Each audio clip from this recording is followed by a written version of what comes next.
Hello and welcome to Technology in the Arts. My name is Brian Kelley.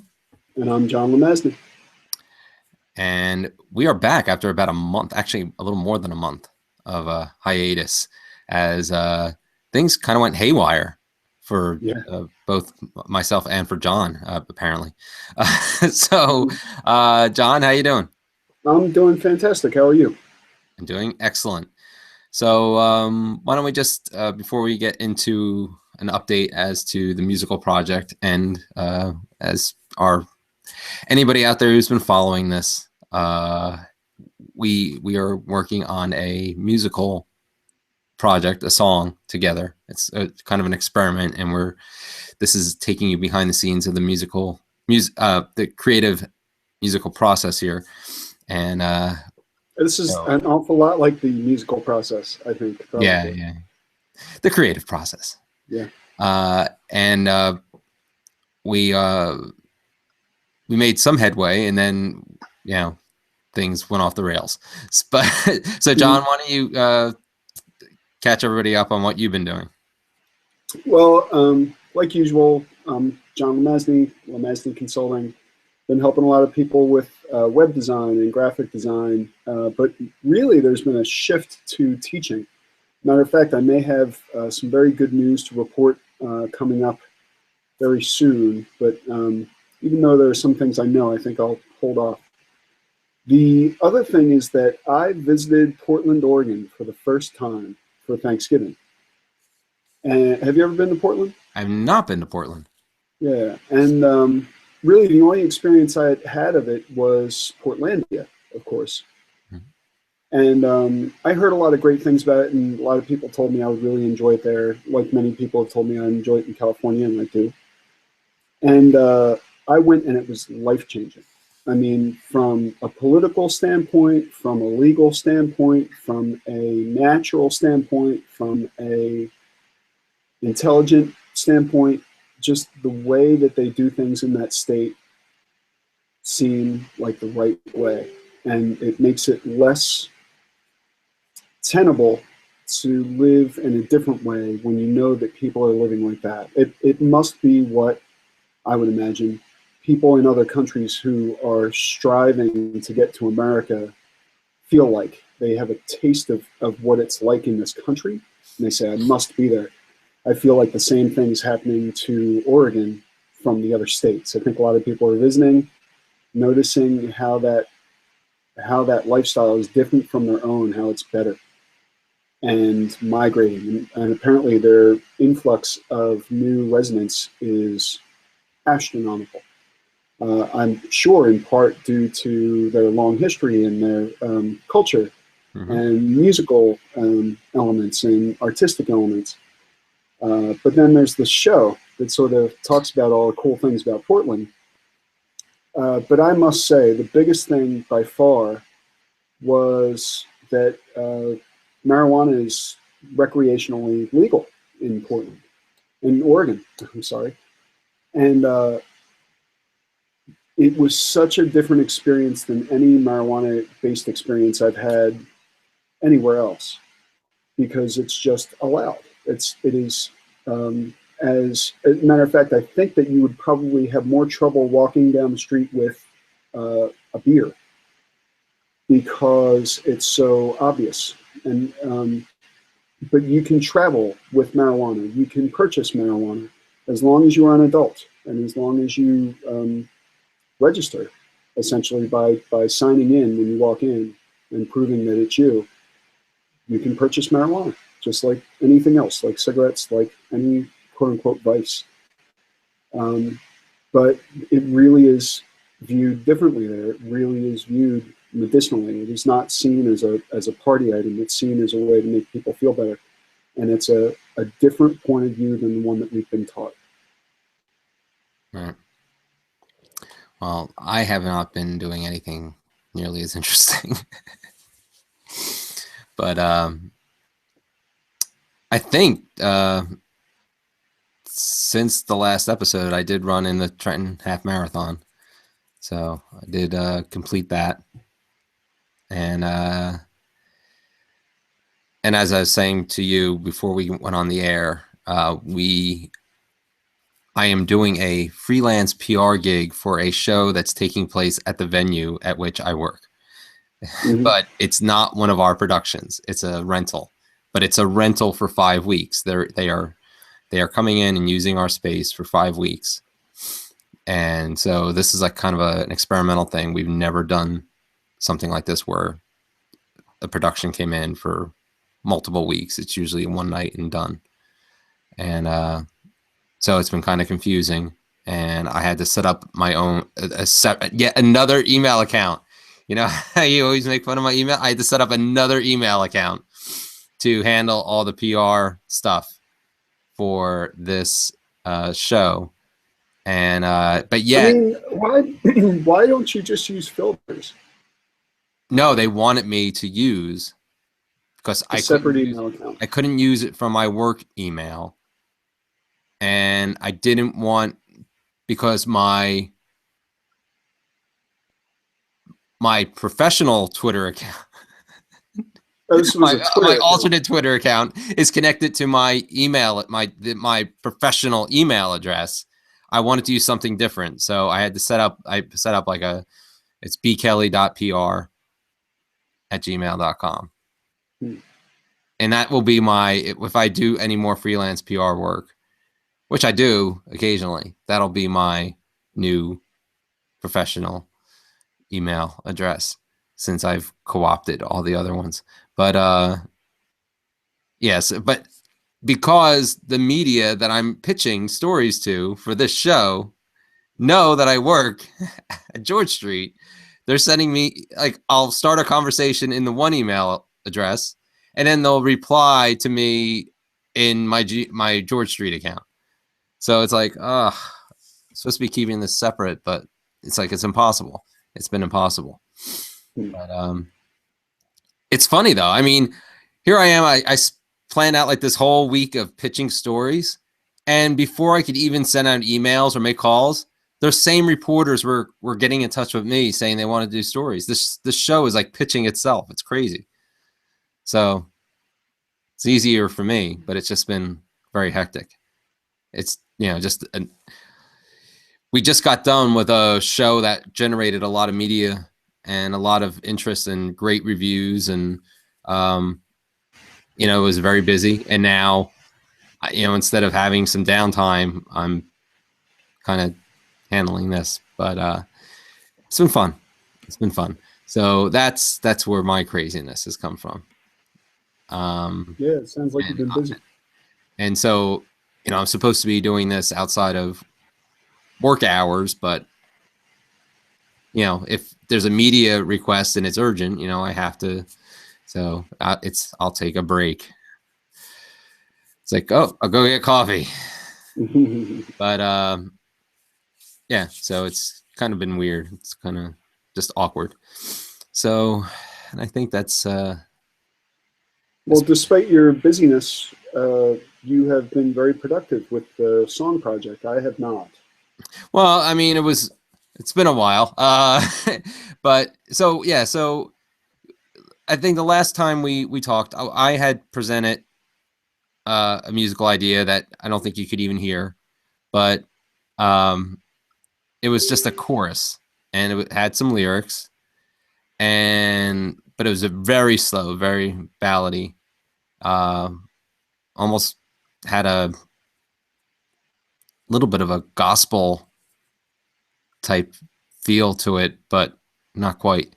And you had some acoustic riffs, some acoustic things going on your SoundCloud area.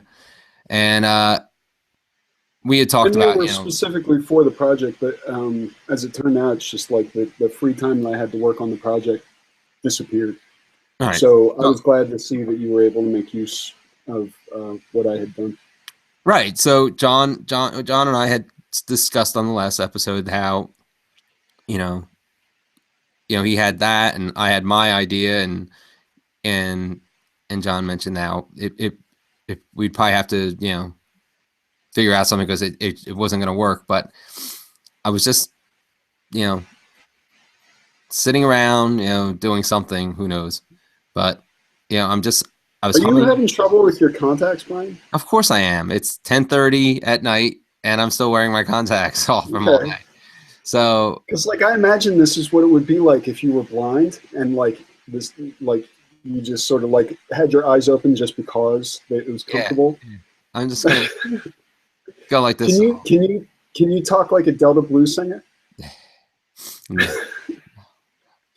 So and I'm getting over a cold, so I'm sniffly and kind of miserable. But I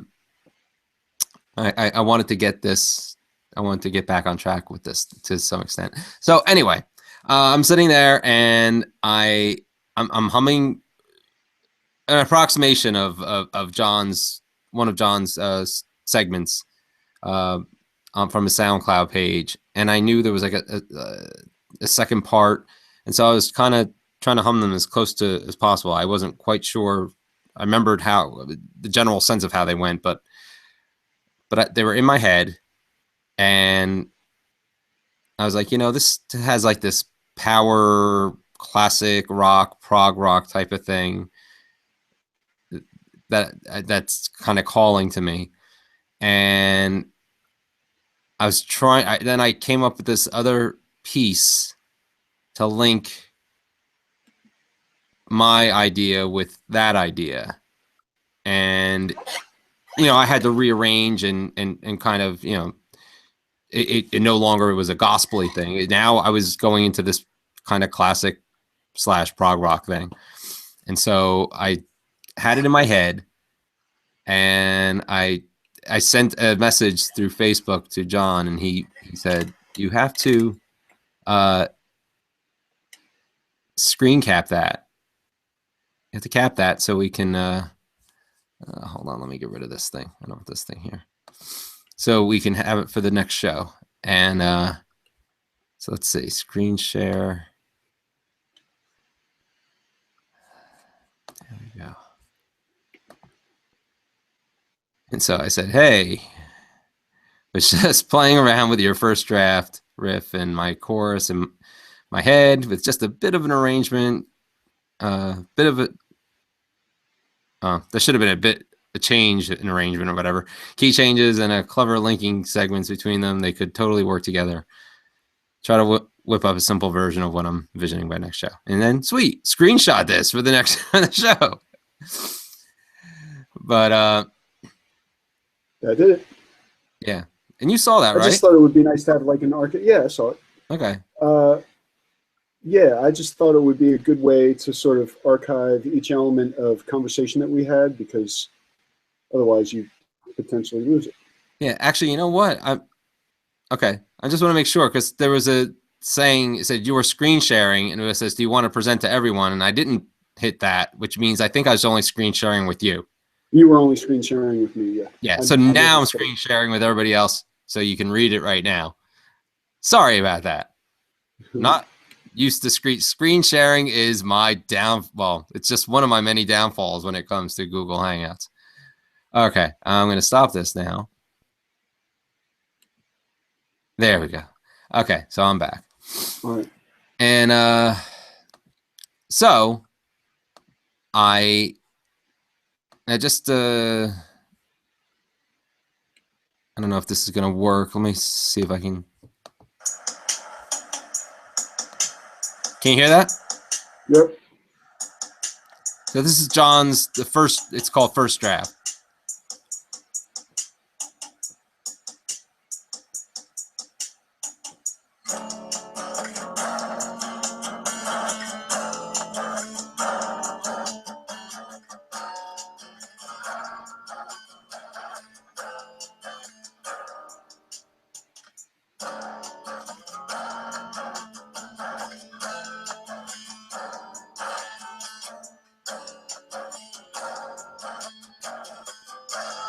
It keeps like cutting in. I guess that's SoundCloud.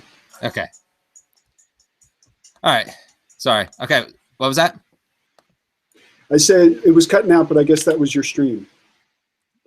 It might have been clipping actually too. It was pretty loud. It was clipping a little bit, yeah. Yeah. So, all right. So, I mean, again, we haven't had a lot of time. We weren't really refining all this stuff, and but where is? Okay, so that was his idea, and then.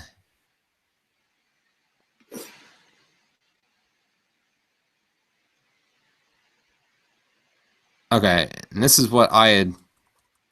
Life's not worth living if you don't take a stand. How's that sound? I love it. Wait, you can hear it? Okay. Yeah, I can hear it. Apathy's weakness and silence a joke. How can you sit there when the system is broke? Time to wake up your mind, lay it on the line.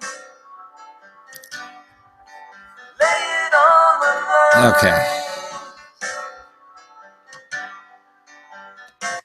So that was. Yeah, it sounds like my section could either be transposed or extended or something to fit against that nicely. Okay, so this is what I took John's guitar part and kind of put some effects just to kind of cover up the fact that some of it was there was. It was a demo. Yeah, and it was sync issues. I mean, there's it was syncing. I was taking something that was done totally separate from what I'm working in, and so but I just put some effects on it just to kind of make it sound a little cleaner. And so this is the mock-up. And the beginning, I just had this kind of idea of a sequence going. What I have here is this kind of like a sketch of what I was kind of thinking, like this kind of electronic opening, and then it then like kicking into this rock thing. So this is what this is like a mock-up of putting the two ideas together.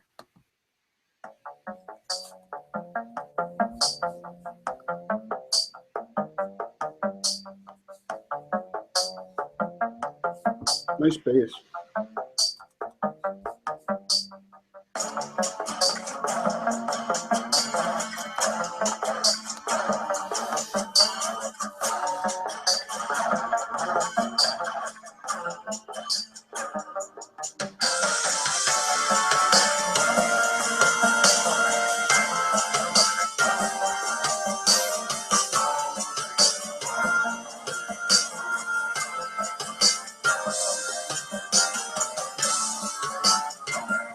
And this would be a verse.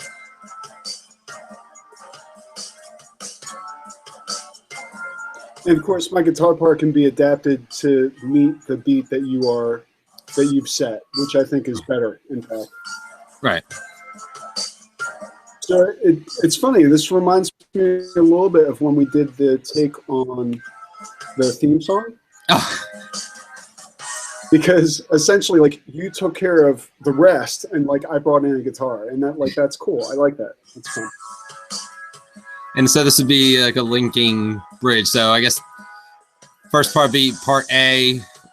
Actually, there's kind of like an A and an A2. This is B. What I think would be helpful is if you separate out everything but the guitar and put it on SoundCloud, unless you already have. Yeah.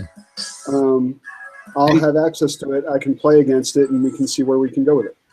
Okay. Well, what I could do is put it in Audacity, so we can. Yeah, that would be ideal. So I figure we could put some rough mixes in SoundCloud, but the working files we'll put in Audacity. Yeah, I just figured with the size, but I mean, email can handle 15 megs or whatever, so we should be fine. Yeah, if you send me your mixdown sans guitar in Audacity, I'll have everything I need. Yeah. So of course, and then what we were just talking through. This is the part.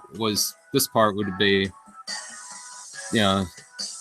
life's not worth living unless you take a stand. Whatever. We're sorry, I don't remember them anymore. So this would be that part, which was kind of gospel-y. Now it's, you know, rock, a little bit of a prog touch.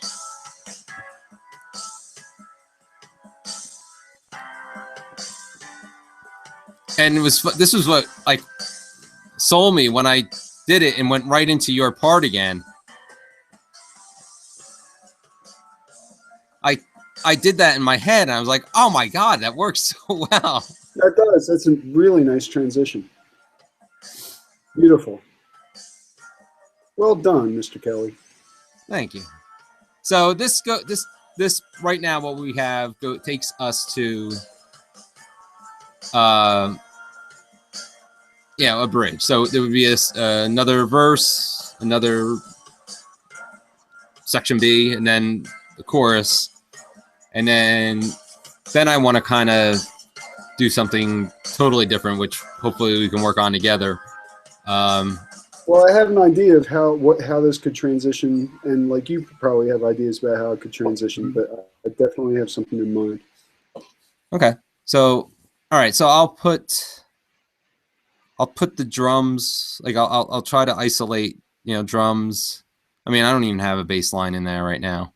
It sounded like it opened with a bass line. Well, yeah. I mean, it has that kind of arpeggiated bass line. Well, I would like that because I think that's going to influence my strum.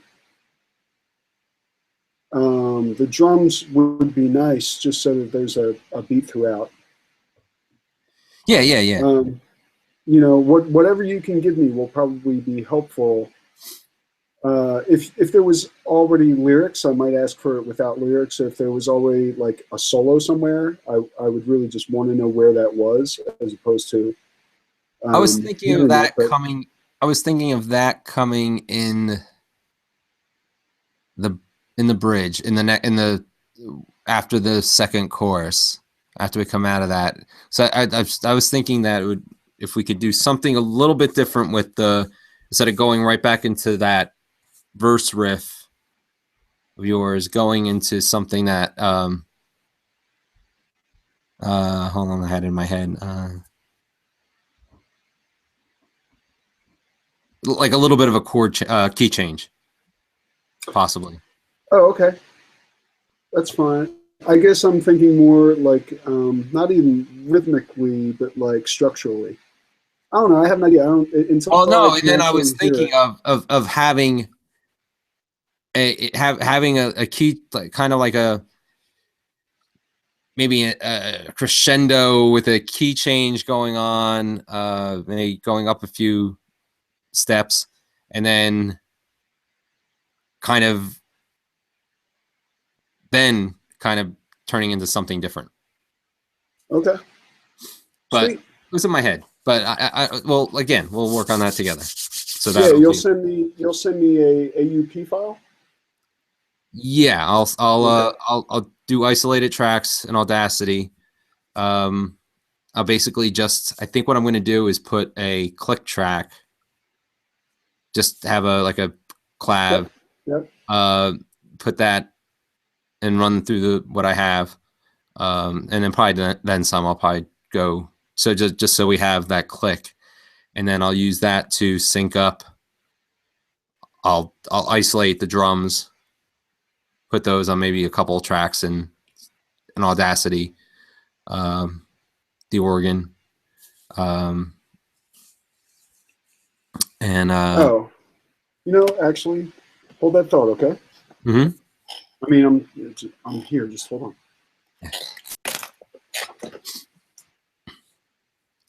I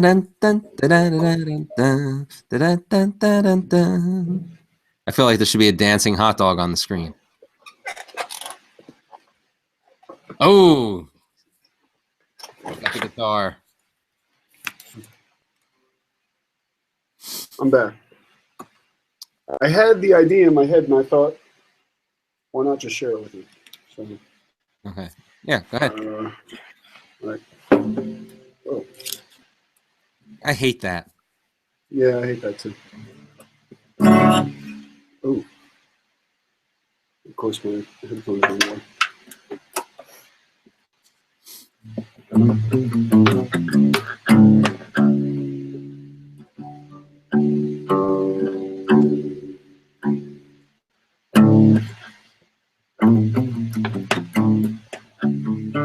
So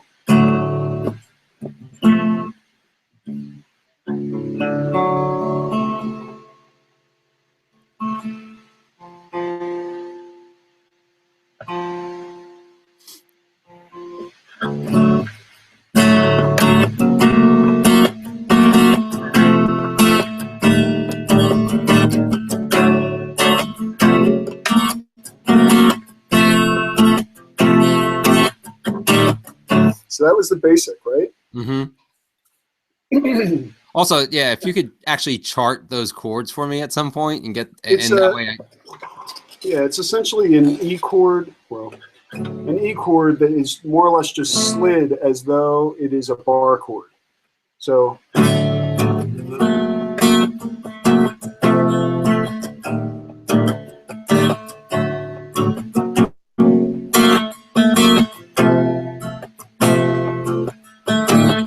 And it's E, E, G, G. I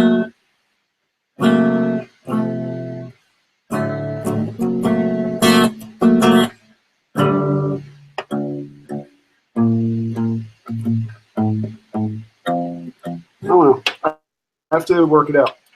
yeah. No, I didn't say now. Whenever I play mostly by ear. You start talking to me about music theory, I'm going to lose you. No. No. Oh, no. I barely know chords. I was just, Okay. yeah, but if you can work out what they are, I can. I that can way give you tabs. I can clean up what I played because I was just trying to figure it out from what I was hearing. But because it was kind of muddy, I couldn't really get a sense of like. There were a couple of those chords I was playing with the organ. I was like, it's kind of just close. I don't know if I'm actually playing the right chords or not, but so it's E, G sharp, G, F, E, G sharp. A lot of that sounds familiar, so it's probably close. It's probably close. Anyway, the transition I saw is like not a crescendo, but like a or like something very like I don't know, almost like tumbling. I don't even know if you can hear that.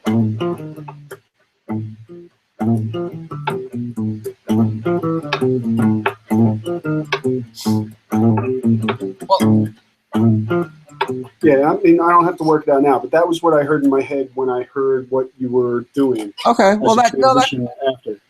That plays into what I was kind of think, because instead of having it go back into that dun, dun, dun, dun, that riff, yeah, I was thinking of something kind of like a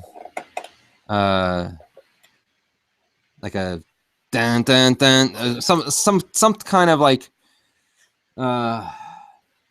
not owner of a lonely heart type dun dun dun dun dun, yeah, but something like that where there's and then it kind of would just settle, like maybe just with an organ, just a pad, yeah.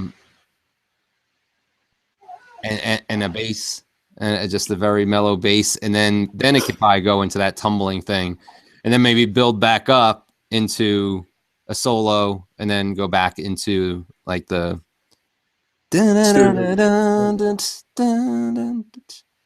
So that's what I was kind of. That sounds great, man. I'm really looking forward to seeing the AUP so that I can understand the structure that you've laid out. Okay, will do. All right, brother. Yeah, I don't. So, what'd you think of Have a Merry War on Christmas? Did you listen to it? No. What do you think about Scott Weiland? Oh, it's a shame. I mean, you know, it's funny. I mean, I grew up singing the songs that he made. I mean, it it wasn't a shock. I mean, that, and sadly, it wasn't. Yeah, nobody was surprised. I mean, I remember I actually saw Stone Temple Pilots in 2002. Yeah. It's one of those shows that I forgot because I was like, that was one of those shows Katie dragged me to in Asbury Park. It was a miserable rainy night and I had to drive all the way across the state, which really isn't that big of a deal. But it was just a horrible night.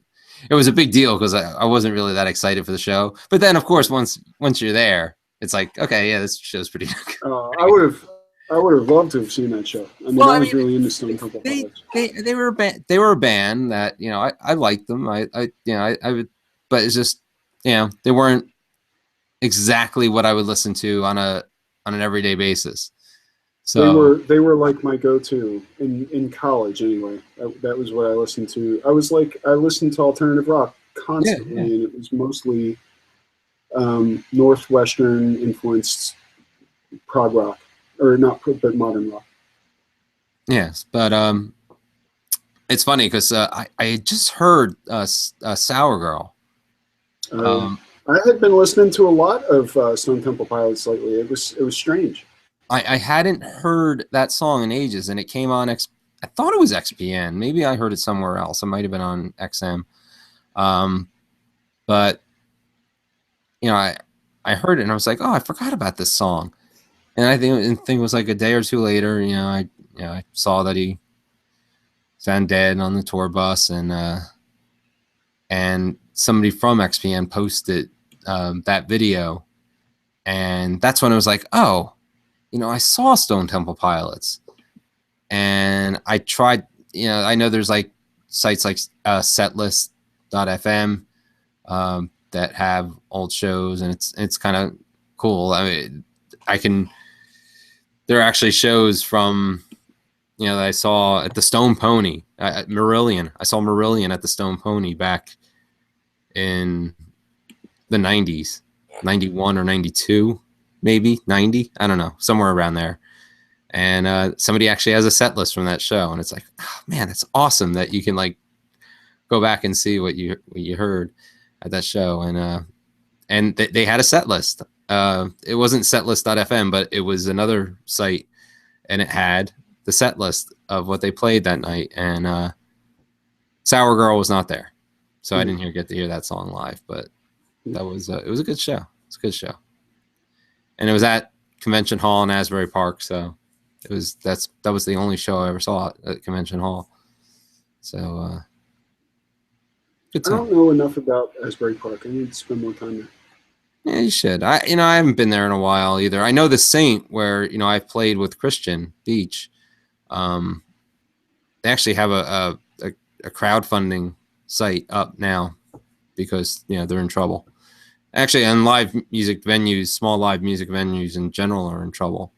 So they're trying to. I don't know if they're actually in trouble. I find that very hard to believe that small music venues are in trouble. I think it's.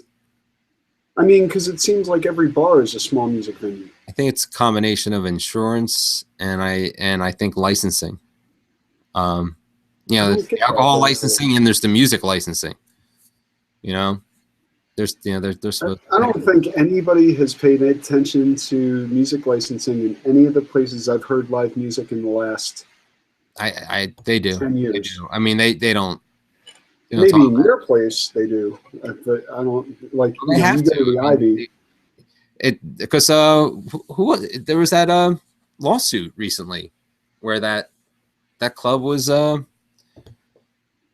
sued for a ton of money because they were they weren't paying licensing fees.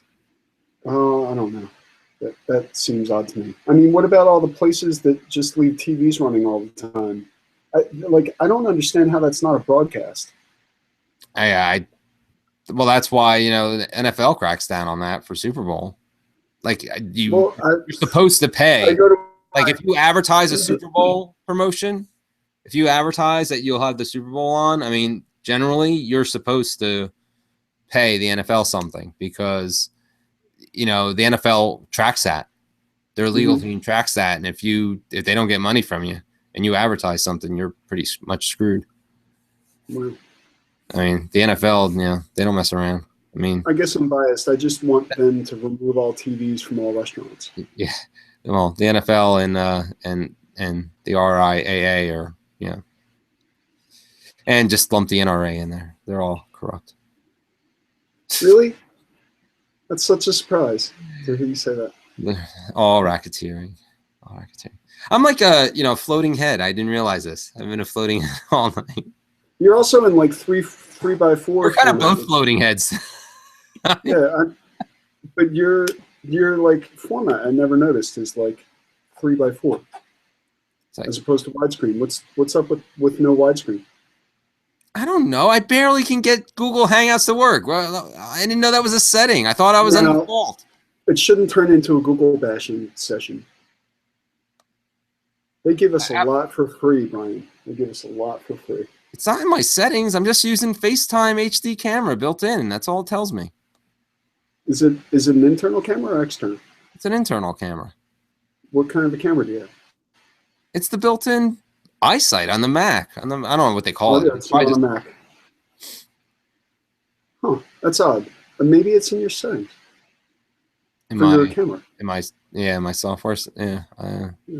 I just looked for my eyesight settings recently and did not find them. And I'm looking now and do not see it. It's surprising. I have an eyesight on my MacBook. You would think that I would have a little icon there I could like affect it. You would think.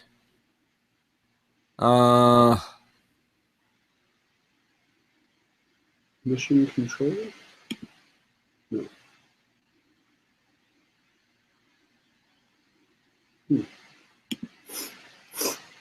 Yeah, you would think like input or something, or it's like if I'm on a PC and I buy one of those cheap webcams, it has like a 6-page settings layout, Yeah, that's weird. How are there no camera settings? I don't know. I guess they're available like from Hangouts. Like I can go into my settings from here, but it doesn't give me controls for the. It just tells me settings, and it just says FaceTime HD camera built in, but it doesn't give me any access. I can go into my settings up here. FaceTime camera built in.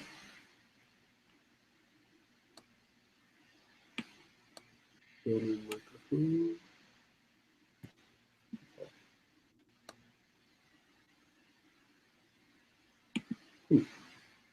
I don't know. I'm sure there's an app for sale that would do that.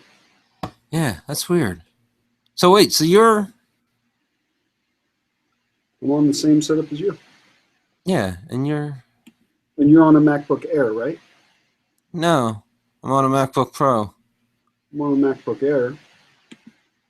Maybe you have more resolution, but it's in 3:4 format.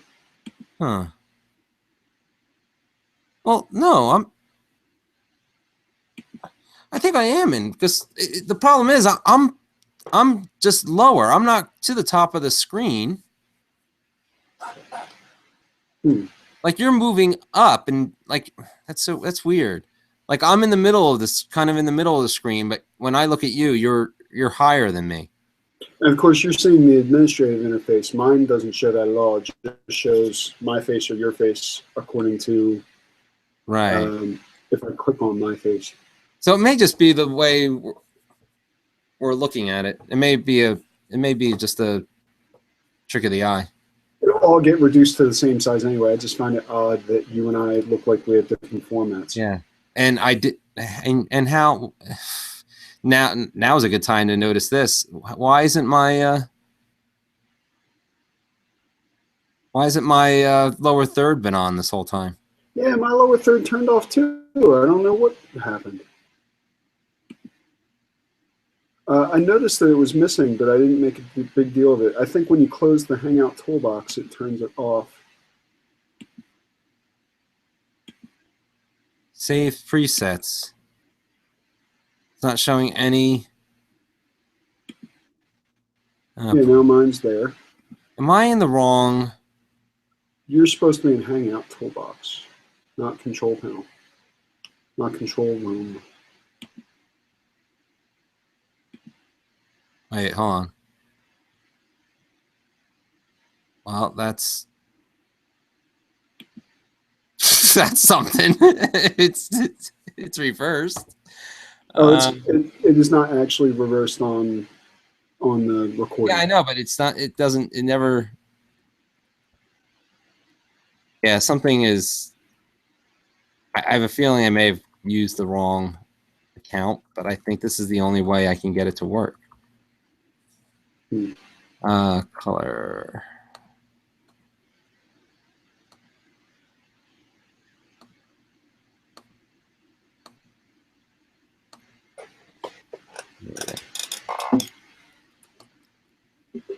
Okay. And it's still.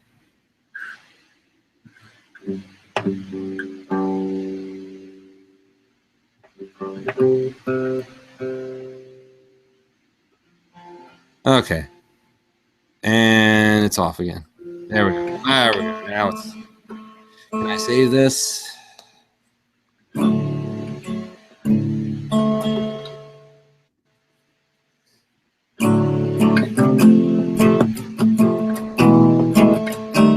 By the way, it's been very interesting on I know you're not a fan, but on Doctor Who this season they've Doctor Who? Yeah, on Doctor Who. They Doctor Who? Yeah, they utilized Peter Capaldi's guitar playing abilities quite a bit this year. It was kind of funny having the Doctor, as this, rock and roller.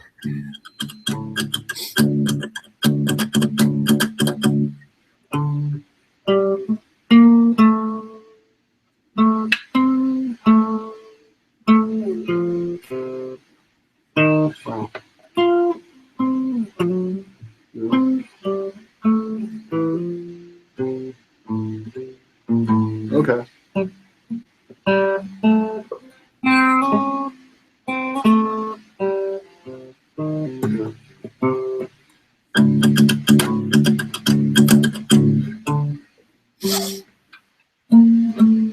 Yeah, maybe we could work in like a little Doctor Who tribute in the middle.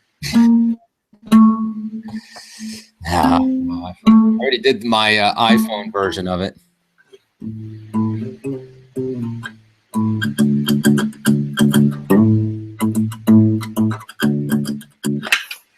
It's a cool song though. Did you ever watch? There's a documentary that like talks about how they created the theme song. I've seen. I don't know if I've seen the one you're talking about, but I know. I mean, it had this like super old like audiophile dude, and he was like, "Yeah, we had to like cut all the tape by hand," and he was like crying about how he made this. He cut his fingers making the song. It was Delia Derbyshire. She got out of the BBC radiophonic workshop when they started bringing synthesizers in because it was too easy. It made things too easy. But the Doctor Who theme, it was like a loop of tape that went from the studio, like all the way down the hall, went into like a bathroom. It was crazy.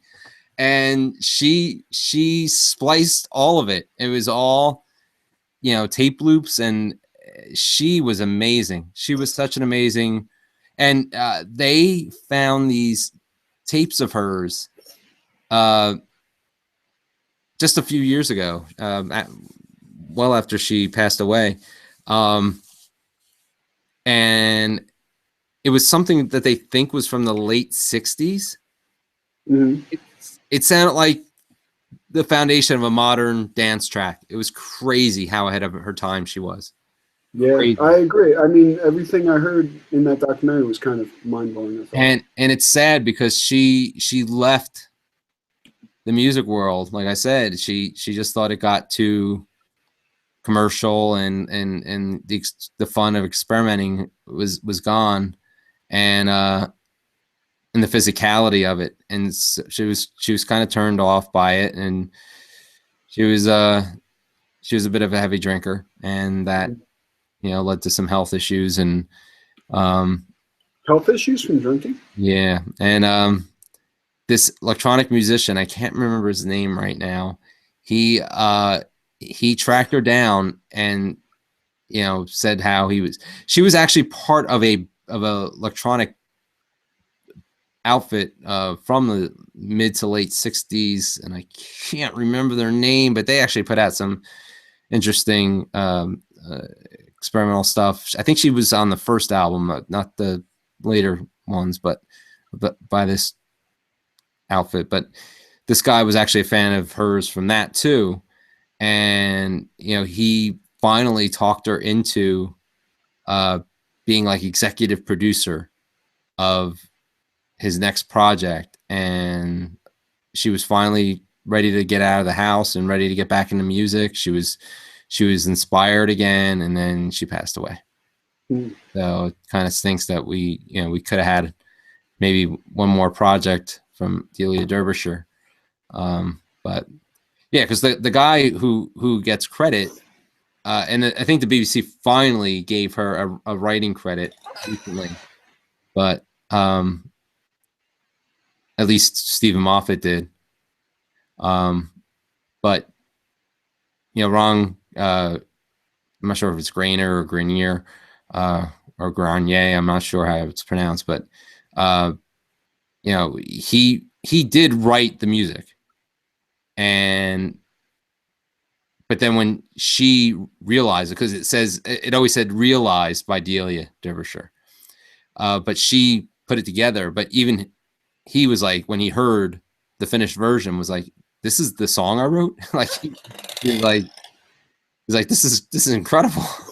And he fought to get her a writing credit because of the contribution that she did with the physical construction of the song and having it so much the identity. And at the time, it just wasn't going to happen. It's sad. I mean, she actually was hoping to get a job at Decca Records, Decca, from like the early Beatles records. So she tried to get a job with Decca, and they were like, this is, she wanted to be an engineer, and they're like, no, you'll get coffee. That's about it. And it's like, screw that. Seriously. She was awesome. She was really awesome. I did a couple of years ago for Tandem with the Random, but like when it was gearing up to come back one year, I did a series of posts of masters of MIDI, and even though she wasn't really a master of MIDI, she predated MIDI by several years, but did stuff that was even beyond what people could do with MIDI. She was awesome, and she created one of the most iconic theme songs of all time. So, did anybody pass away today? Because your eyes are at half mast. No, not that I. Oh, actually, I think somebody did. Yeah, but it didn't play into my joke. Neil Peart retired. Yeah, that's right. That's right. So is that why your eyes are at half mast? YYZ. That's a Archer. Do you watch Archer? Nope. Oh. I'm not sure how you would watch Archer with your eyes closed. I would have my glasses on. We need to put your camera up so that you have to open your eyes in order to see. My eyes are very sensitive to light, and I'm looking at a computer screen right now, so it's just. And it ends at 11 o'clock, and my contacts have been now. Oh, it's 11 o'clock. And my contacts have been in since 8 o'clock this morning. So this is like reaching the breaking point. All right. Well, I'm going to put you out of your misery. Okay. Thank you. Because it's time. Yeah. All right. So I will try to work on getting the elements into separate tracks on Audacity. Especially if it's easy. If it's not, just do a mix down and send it to me. No, it should be fine. I'd like to isolate them. The tracks. I like I said, I'm just gonna put a clav, and I think there is a clav, click track on there. I just have to activate it and then run it through, and then I'll sync. Because it's going to be a question of hitting play on the Mac and then feeding it into Audacity. So we'll see how it goes. Yeah. All right. I thought we were going to get a visit from Lucas, but I don't think he's going to come up. Come on. Say hi. Come on. Our kitty is sick. Oh yeah. Yeah. Good chance. Hold on. Man, what are you afraid of? Come on. Say hi. Be nice. This would be what our kitty would be doing. He's just there. Hi, Lucas. Bye, Lucas. That was fun. Yeah. Yeah. That was a Lucas appearance. Excellent. Yeah. There was actually she's throwing up quite a bit lately. So my wife took her to get checked, and they thought it was something, and now they're thinking it's worse. I don't think it's cancer or anything, but there might be something with her kidneys. So how old is she? She's pretty old. So she's got to be close to 10 or 11. She's indoor cat, outdoor cat? Yeah, indoor cat. Yeah, so she probably got a couple of years left. Yeah, hopefully. But yeah, because I think Allison got her just a year or two before we met. So, and that was 9 years ago. Close to 10. Getting closer to 10. Wow. Congratulations. That went by. That went by quickly. All right. I will get to work on those things. Probably not tonight, because I'm probably going to just wash a couple of dishes and get to sleep. That's okay. That's my life. That's my life, right? I hear you. I heard. All right. All right. So for Technology in the Arts, I'm Brian Kelley. And I'm John LeMasney. Take care.